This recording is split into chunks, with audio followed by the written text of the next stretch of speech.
Hello again, and welcome back to Stories Lived, Stories Told. I'm Abbie, and I am so glad that you have joined me again today. Today is another mini-sode, so just you and me hanging out. We are 2 episodes in, so before we go any further, it is important to me that I am not a stranger to you. The conversations that we are having and that we will continue to have is a lot of personal, vulnerable stuff. And I can't ask my guests, or you, my listener, to lean into that if I'm not willing to do the same. Besides, my hope is that this podcast and the conversations that we have are able to be models, to give you the language and the understanding and the tools to bring these meaningful conversations into your own life and relationships. This episode, I am going to spend some time introducing myself. So let's jump right in.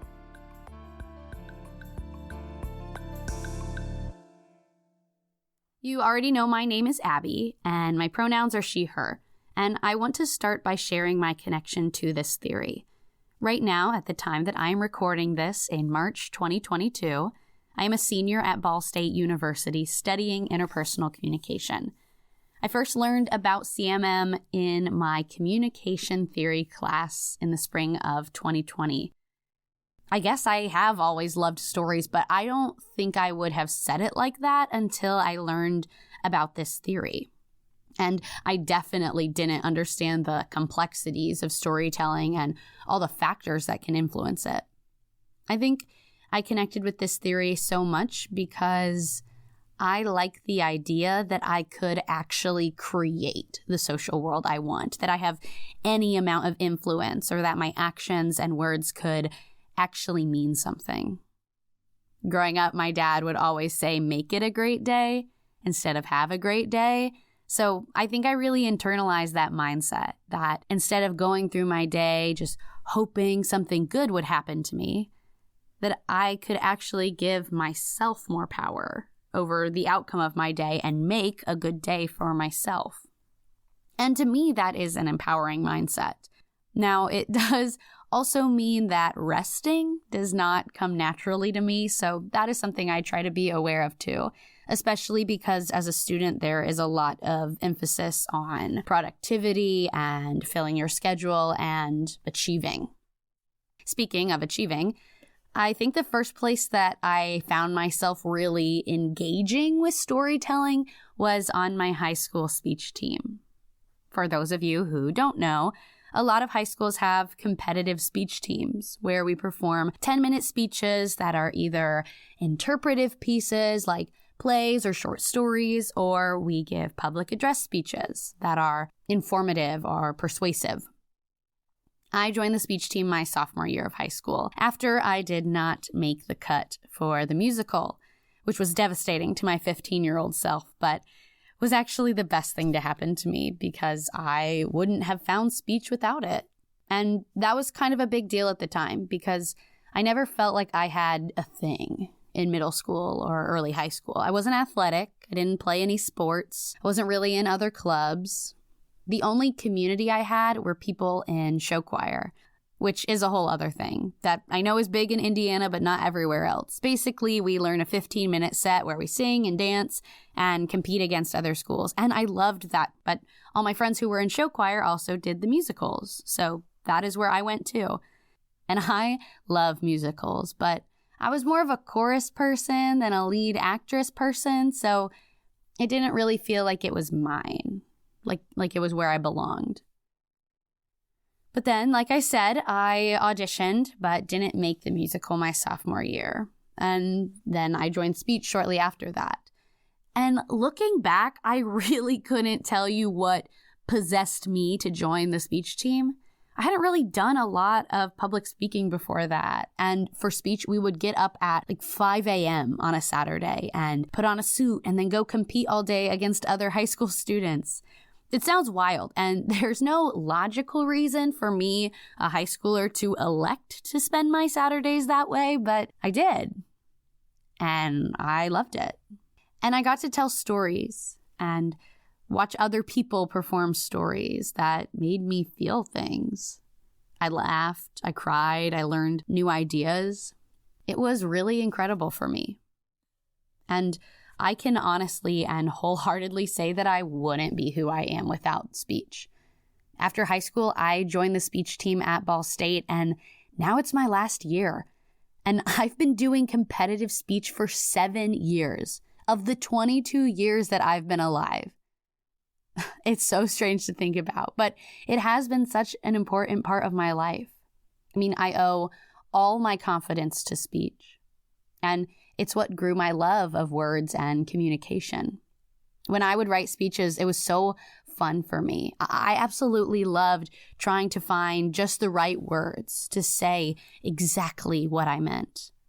I loved playing with the words, trying out different ways of saying things. It was like a puzzle to me. College speech is where I started to really learn the power of stories. The topics we addressed are much more intense now than in high school, which makes sense. I would go to competitions and watch performances about domestic abuse or people's experience with racism or homophobia, and hear people's real lived experiences or people performing poems or prose or stories that someone else published. And it was also my first experience with advocacy. I've written persuasive speeches the last 4 years and really had the chance to find causes that I was passionate about and to form opinions and find ways to take action, which I guess is really full circle to me wanting to engage with these issues and injustices and pay attention to what wasn't working and hear people's stories and figure out action that could be taken. Also, some of the best people I know are people I met through speech. I always say that this group of people are the wittiest people I know. So intelligent and funny. And I just love being around them. There's a quote, and it's attributed to a lot of different people, so I don't actually know who said it first, but it says, if you are the smartest person in the room, then you need to find a different room. And let me tell you, the speech team is my different room. I never feel stupid or small, but definitely not the smartest in the room. I know I am surrounded by smart people. And I know that having this community has shaped my whole college experience, and I will just forever be grateful for that.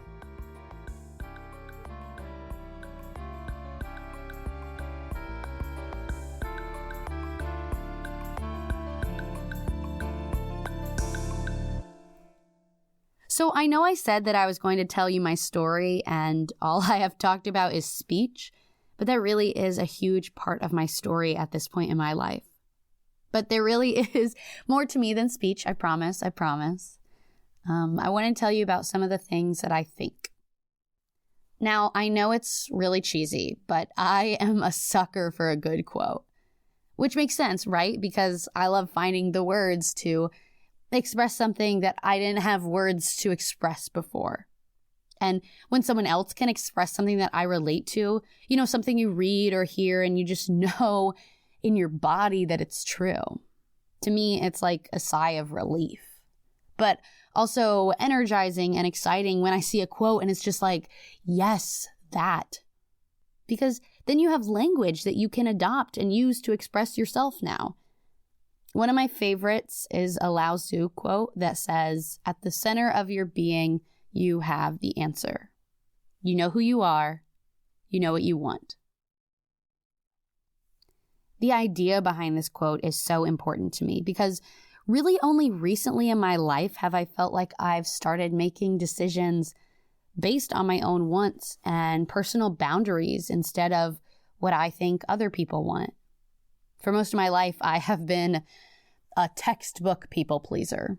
But it was really this past summer when I had some decisions to make that I realized were too important to leave up to other people or to try to get everyone to agree with me and what I already knew that I wanted. I think I've been taught, even if only subtly, to look for my answers outside of myself, to look for consensus among my friends or family, instead of what I try to do now, which is find consensus in my head, in my heart, and my gut. Another thing that I think is that people in my generation are really good at not caring. or I guess at least pretending not to care. I see caring as a very vulnerable act. To be honest and to admit that you care about something is absolutely vulnerable. Because what you're saying is that you would be upset if it got taken away from you. Whether it is a relationship or a job or an opportunity or whatever else you may care about. I first saw this in high school, which is a hard time all around, right? Everyone's figuring out who they are and how they want to be in the world, and everybody sucks and everybody's just trying their best. But I found myself reining in how much I cared. Like I said, I like to participate, but I found myself biting my tongue in class because, God forbid I did anything to make people think that I actually cared about school and learning. And it's all about fitting in, too. I don't know. Everyone's experience, of course, is unique. So I can really only speak for myself, but that is what I know to be true of high school. And it wasn't until I found this next quote that I stopping myself from caring. The quote is much longer, but the important part is this, from Marianne Williamson's 1992 book, A Return to Love. It goes, "As we let our own light shine, we unconsciously give other people permission to do the same. As we are liberated from our own fear, our presence automatically liberates others."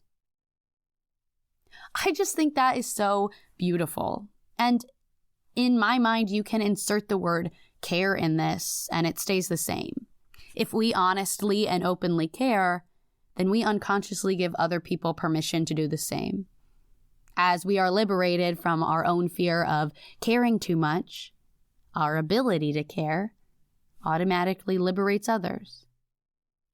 So now I try not to hide how much I care, because I know that I have a lot of passion and care for the things that are important to me, and I can't make everybody else care like I do.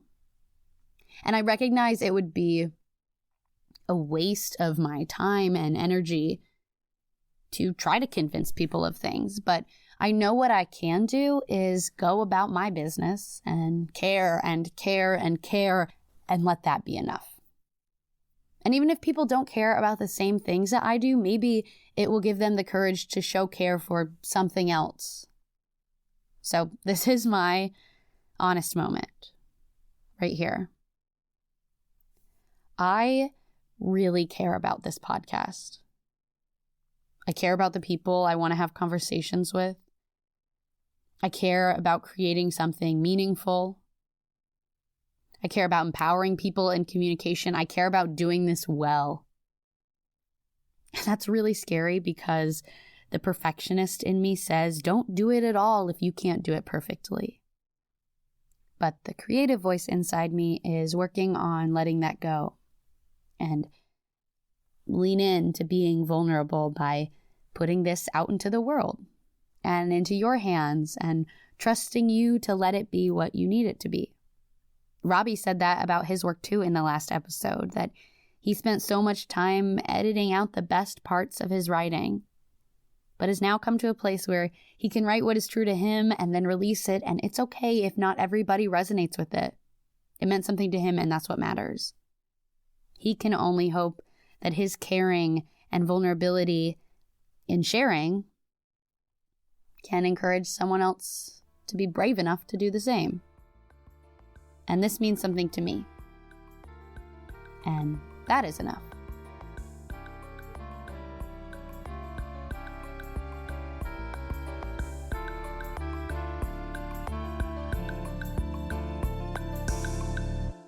Well, thank you for listening to my story.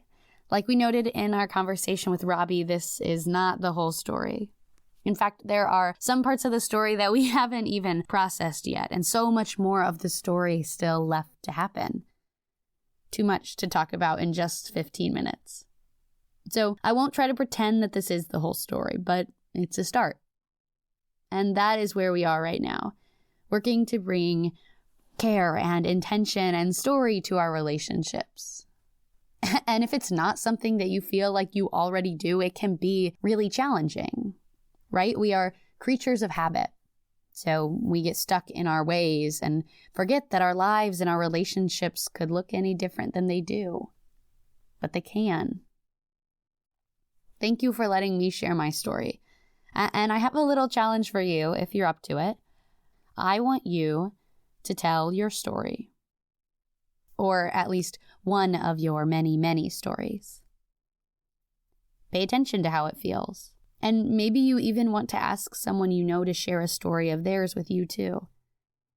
Like I said in the trailer, I really do believe that everyone already has thoughts and feelings and ideas about their lives and their stories. And one of the best things we can do is ask to hear them. I'm Abbie, and this has been Stories Lived, Stories Told. I'll see you soon.